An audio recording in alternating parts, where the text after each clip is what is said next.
Jubilito TV Official. Okay, so yun. Inyo, what's up mga kabagis? This is Jubilito TV Official at eto na naman po muli ang isang edisyon ng ating reaction video mga kalingap at kabagis. No? Pero bago po lahat, syempre po, mega love shoutout muna kay Kuya Val Santos Matubang, kay Ate Edna Vlogs at kay Kalingap Rab. Ayan po, Kalingap Netizens, Kalingap Subscribers, Kalingap Supporters, Kalingap Partners. Ayan po, Kalingap Reactors, Team Bios, Team Karepa, Team Watchers, Team Strikers. Mega love shoutout po sa inyong lahat. So ito na mga kalingap at kabagis, no? For today's reaction video, gawa lang po natin ng reaction at muli po pagbibigay ng ating opinion regarding po dito sa isang ex-beneficiaries po, no? Ng isa sa mga ng isa sa mga kalingap partners natin, mga kalingap at kabagis na eventually ay umalis and allegedly mga kalingap at kabagis ay pumapasok po, no? Sa mga live ng mga hindi sumusuporta or hindi po sang-ayon sa programa po ng Kalingap, no? At marami na pong mga kapwa ko po reactors ang nagre-reaction dito, mga Kalingap at kabagis, dito po sa ex-beneficiaries na ito dahil nga po parang ang lumalabas ay, di ba, dating tinutulungan or dati pong natulungan ng programa po ng Kalingap and eventually ay ngayon po ay sumusuporta allegedly sa mga community po ng ayaw po, no, sa community ng Kalingap. At dahil nga po dito sa re-reactionan natin mga Kalingap at kabagis ay masasabi po natin na parang ano po ba, lantaran, mga Kalingap at kabagis, parang lantaran po na nagkakaroon po ng paghingi, no? Paghingi sa mga sponsors or sabihin na nating mga viewers para po sa pangkabuhayan, no? Para po sa pangkabuhayan nila, no? Mga Kalingap at kabagis. At ang hindi ko lang po sukat maisip or hindi ko po mapagtanto ay bakit kailangan pa nating gawin publicly yung pong mga ganitong allegedly ay paghingi, no, sa mga viewers. Although meron pong mga salitang binanggit na bahala na kayo kung magkano ang ibibigay, parang ganon, or something, di ba, na nasa generosity na po ng magbibigay kung magkano po, no, yung value or yung financial value na ibibigay sa kanilang pagtulong. Kung pwede naman pong kausapin privately, 'di ba? Para hindi po mabutasan or hindi po ma-reactionan, no, mga Kalingap at kabagis. So ibig sabihin, yung pagre-reaction po naming mga reactor ay base lang po, no, sa mga napapanood namin. At kung mag-react man ang mga viewers doon sa ginawa mo or sa naging action mo nung ikaw ay naka-live, ay discretion mo na yon, di ba? Kasi hindi mo ginawa in private, ika nga, mga Kalingap at kabagis, no? So, ready na po ba kayo?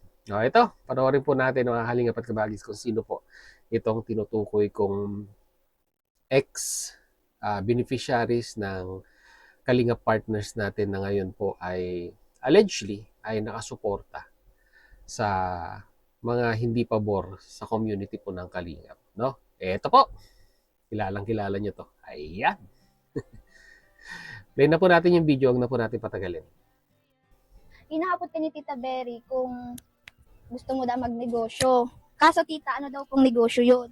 Na lang po, magbababoy na lang, mag-aalagang baboy kasi malaki ang kita dyan. Yun daw po tita. Yes po tita, may kulungan na po kami. Ilang biik daw mama gusto mo, bahala ka sa bahog.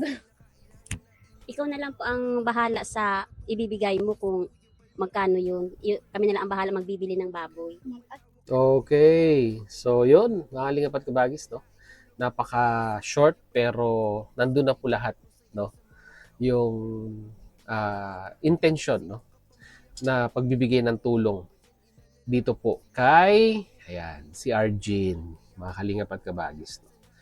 So, dito po, kausap niya po ang isa pong sponsor mga Kalingap at Kabagis, kung kayo po ay matagal nang sumusubaybay sa Kalingap, ay kilala po ito. Kilala po itong sponsor na ito, no? Dating kwan din po ito. Dating sponsor ng Kalingap.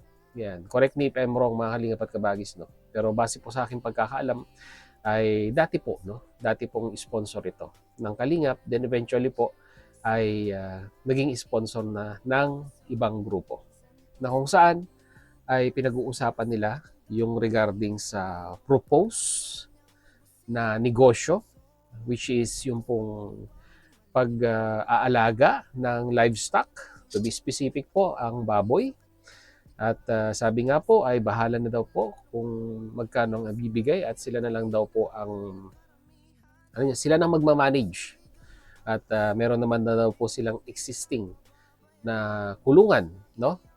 Mga Kalingap at Kabagis, no? At malaki naman daw po talaga ang kitaan sa pag-aalaga ng livestock, kaya yun po yung parang isinasuggest doon po sa sponsor na pwede pong itulong, no? Dito po sa pamilya ni Arjin, no? So, ito ang ganang sa akin lang, mga Kalingap at Kabagis, ay wala naman pong kwan. Wala naman po para sa akin masama, no? Na tumulong dahil tayo po ay nasa community ng charity, no? Pero ang ganang sa akin lang, yung specific details ng pagtulong, kung ano yung klase ng pagtulong, ay dapat po, kung ako pong tatanungin ninyo, opinion ko rin po ito, ay to be discussed privately. Di ba? Pwede mo naman sabihin na, Madam Sponsor, PM na lang po, no? Para po doon sa full details. Pero yung ibabandera pa po natin na ito yung pwedeng maisuggest na itutulong, ay para naman pong kwan. Para naman pong masyado na pong kwan. Masyado na pong garapalan, no? Yun po yung masasabi ko po dito, opinion ko po dito. Masyado naman na pong garapalan para doon po sa tutulong na pinag-uusapan pa during live streaming. Na kung saan ay marami ang nakakapanood, hindi lamang yung sumusuporta sa'yo, pati yung against, di ba? O yung sinasabi nating bashers mo. Na kung saan, ayan, yung hate mong gawin na nare-reactionan ka in a negative way ay nangyayari. Di ba?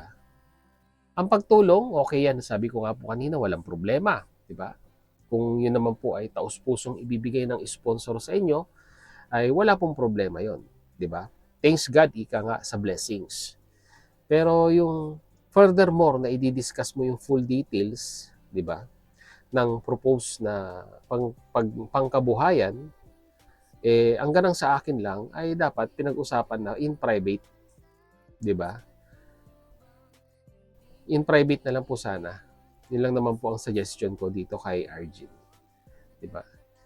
Siguro sa excitement, no? Dala ng excitement dahil nga po may tutulong, ay hindi na naisip ni Arjin yung consequences, no? Na pwedeng mangyari pag ito po yung nai-discuss publicly. Lalong-lalo na nakakuan, di ba? Naka-live. Wala kang control talaga pag naka-live. Hindi mo pwedeng i-edit, hindi mo pwedeng burahin. At ngayon, nare-reactionan, it is kwan, di ba? Ito yung consequences ng action natin paminsan-minsan. Pag tayo po ay nagla-live na hindi po natin minsan ina-analyze yung mga bagay-bagay kung ano yung pwedeng mangyari. Pag nabanggit natin to or na-discuss natin to. Mga Kalingap at Kabagis. Kaya, ayon, hindi ko alam kung anong magiging response ni Arjin dito, pero ang ganun sa akin lang ay suggestion. Diba? Pag mga ganitong money involved na po ang pinag-uusapan, dapat i-discuss na po privately. Kasi alam naman natin, kahit anong gawin nating pag-iingat, no, sa social media, ang mga bashers ay lagi pong nakakahanap ng paraan para po mabutasan tayo at magawan tayo ng issue. Katulad yan, di ba?